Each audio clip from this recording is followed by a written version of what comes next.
شكرا جزيلا. في أول الأمر أتساءل كيف يمكن للأستاذ اللغة الإنجليزية أن يلقي كلمة مباشرة بعد إلقاء أستاذ اللغة العربية، بل أستاذ متمكن من أساتذة اللغة العربية، إلا أننا سنجزي بدليلنا في هذا المجال. الحمد لله الذي لولاه ما جرى قلم ولا تكلم لسان، والسلام على سيدنا محمد أشرف المرسلين. أيها الحضور الكريم، بادئ ذي بدء أفتتح هذه الكلمة الوجيزة بالتعبير عن شكري وامتناني لحضوركم بهذه الكثافة، وباسمي وباسمكم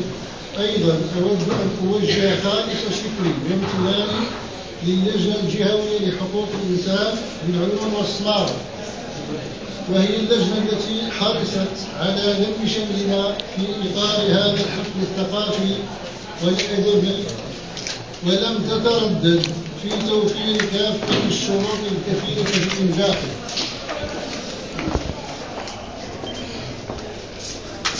أما بعد، سيداتي وسادتي، فإنه من دواعي سروري أن أتيحت لي فرصة الحضور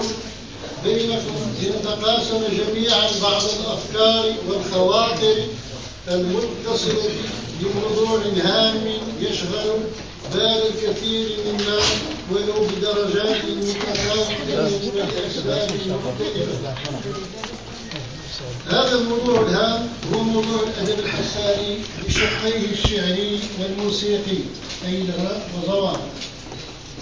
وهو موضوع له أثر كبير في حياة الفرد والجماعة كما تعلمون، لأنه يرتبط بثقافة مجتمع لا يسوغ له الانسلاخ عنها، لأن هذا التراث يتأرجح بين مجد العولمة الزاحفة